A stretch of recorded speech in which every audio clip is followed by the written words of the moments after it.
Assalamualaikum warahmatullahi wabarakatuh. Izin memperkenalkan diri. Nama saya Muhammad Bagas Putra Pradipta. NIM 14013000098. Kelas 1 Akom, mata kuliah Algoritma dan Pemrograman kelompok 7. Saya akan mempresentasikan contoh penerapan atau penggunaan pengertian algoritma. Algoritma adalah metode atau langkah-langkah yang dirancang secara teratur dan berurutan untuk memecahkan atau menyelesaikan masalah melalui instruksi atau tindakan. Jenis-jenis algoritma. Algoritma dibagi menjadi 3. Algoritma sekuental adalah algoritma yang langkah-langkahnya berurutan dari awal sampai akhir. Algoritma perulangan adalah suatu algoritma yang menjalankan beberapa langkah tertentu secara berulang-ulang atau looping. Algoritma kondisional adalah algoritma yang mengambil langkah berikutnya ketika ada syarat yang dapat dipenuhi. Ciri-ciri algoritma. Input, yakni permasalahan yang dihadapi dan nantinya akan dicarikan solusinya. Proses, yakni serangkaian tahapan yang memang harus dikerjakan agar bisa mencapai tujuan akhir. Output, yakni solusi atau tampilan akhir yang bisa diperoleh dari suatu algoritma. Instruksi yang jelas, agar nantinya tidak akan terjadi kesalahan saat sedang menghasilkan output tertentu. Tujuan akhir yang dicapai, yakni akhir dari suatu program nantinya akan berhenti bila sudah berhasil mencapai tujuan akhir. Fungsi dan manfaat algoritma. Fungsi dari suatu algoritma adalah memecahkan suatu masalah. Secara lebih spesifik, beberapa fungsi dan manfaat algoritma tersebut adalah sebagai berikut. A. Agar bisa membantu menyederhanakan suatu program yang rumit dan juga besar. B. Agar bisa mempermudah membuat program yang dapat menyelesaikan suatu masalah tertentu.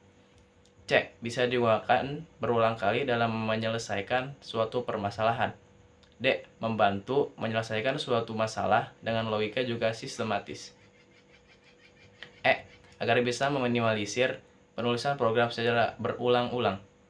F. Agar bisa melakukan pendekatan top-down dan divide and conquer. G. Agar memudahkan membuat program yang lebih rapi dan juga terstruktur. H. Mempermudah proses modifikasi pada suatu program karena bisa dilakukan hanya pada satu modul saja tanpa merubah modul yang lainnya lagi. I. Mampu membantu menemukan kesalahan karena alur kerjanya yang jelas. J. Mempermudah berbagai proses dokumentasi. Slide selanjutnya, penerapan algoritma. Berikut adalah jenis dan cara membuat algoritma sederhana. Kita akan mengaplikasikan algoritma ke dalam sebuah flowchart. Flowchart. Apa itu flowchart?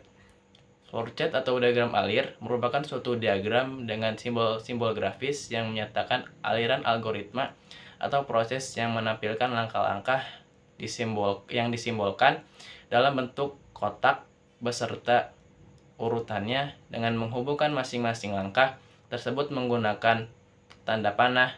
Diagram ini bisa memberi solusi selangkah demi selangkah untuk penyelesaian masalah yang ada di dalam proses atau algoritma tersebut. Pembuatan algoritma.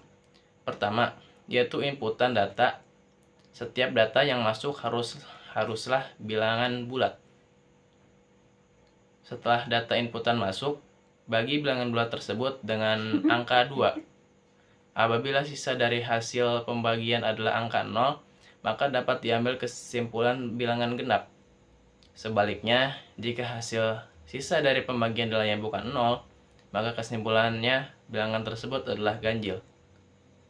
Selesai.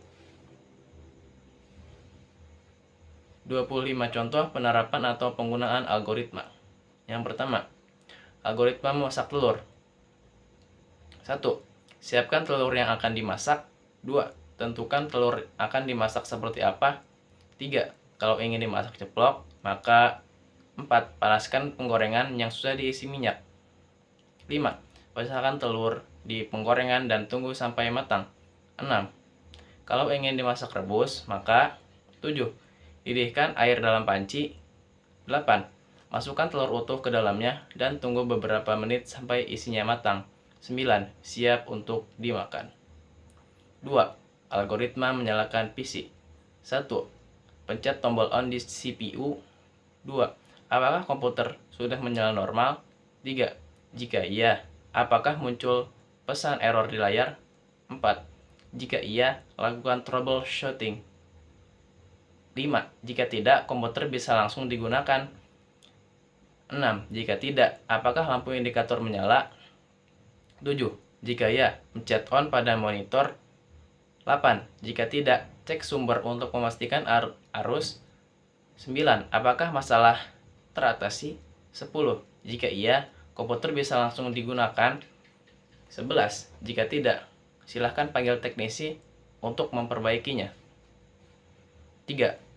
Algoritma manajemen penjualan. 1. Memperoleh pesanan. 2. Mencetak detail pesanan yang diberikan informasi lengkap. 3. Cek apakah valid dan layak diproses. 4. Jika tidak, batalkan pesanan. 5. Jika iya atau valid, setujui pesanan dan langsung diteruskan ke bagian berikutnya. 6. Apakah stok mencukupi? 7. Jika tidak, beli bahan baku dan produk sesuai jumlah pesanan. 8. Masukkan produk yang sudah jadi di gudang stok. 9. Jika iya, lanjut ke langkah selanjutnya. 10. Pesanan siap diantarkan. 11. Pembayaran penuh diterima. 12. Pesanan dikirimkan ke alamat pemesan. 13. Pemesan menerima paket. 4. Algoritma kirim paket. 1. Memperoleh pesanan. 2. Mencetak detail pesanan yang diberikan informasi lengkap. 3. Cek apakah valid dan layak diproses. 4. Jika tidak, batalkan pesanan. 5. Jika iya atau valid, setujui pesanan dan langsung diteruskan ke bagian berikutnya. 6. Apakah stok mencukupi? 7. Jika tidak, beli bahan baku dan buat proses produk sesuai jumlah pesanan. 8. Masukkan produk yang sudah jadi ke gudang stok. 9. Jika iya, lanjut ke langkah selanjutnya. 10. Pesanan siap dikirimkan. 11. Pembayaran penuh diterima. 12. Pesanan dikirimkan ke alamat pemesan. 13. Pemesan menerima paket. Yang kelima, algoritma mencari daftar kontak. 1. Buka sumber data kontak. 2. Masukkan nama atau nomor telepon yang ingin kita cari. 3. Cari kontak berdasarkan nama atau nomor telepon. 4. Apakah nomor telepon kontak sudah diketahui? 5. Jika iya, salin atau hubungi nomor telepon kontaknya. 6. Jika tidak, masukkan lagi nama dan telepon yang dicari dengan keyword yang berbeda. 7. Cek ulang nomor telepon yang dicari. 8. Jika kontak sudah ditemukan, silahkan salin atau hubungi nomor jika belum. Kembali lagi ke poin 6. 6. Algoritma penerimaan mahasiswa baru. 1. Calon mahasiswa datang ke bagian pendaftaran. 2. Membeli dan mengisi formulir membayar uang kuliah semester awal atau sesuaikan dengan kampus. 3. Mengumpulkan dan menyerahkan persyaratan. 4. Jika persyaratan sudah lengkap. 5. Jika tidak, maka akan kembali lagi ke proses pengumpulan persyaratan. 6. Menerima kartu mahasiswa, jadwal orientasi, dan kuliah. 7. Mengikuti orientasi. 8. Kuliah. 7. Algoritma memasak nasi goreng. 8. Algoritma panggilan telepon. 9. Algoritma mengirim SMS. 10. Algoritma kopi instan. 11. Algoritma mengirim surat. 12. Algoritma memasak nasi. 13. Algoritma memakai pakaian. 14. Algoritma memasak mie instan. 15. Algoritma mengganti ban mobil yang pecah di jalan. 16. Algoritma cek kesehatan di rumah sakit. 17. Algoritma pesan makanan dengan GoFood. 18. Membuat es teh manis. 19. Membuat susu. 20. Membuat mie, membuat kue. 21. Algoritma mengirim surat ke kantor pos. 22. Algoritma makan. 23. Algoritma koneksi jaringan Wi-Fi. 24. Algoritma memilah sampah. 25. Klaim asuransi. Sekian dan terima kasih. Wassalamualaikum warahmatullahi wabarakatuh. Nah gitu doang.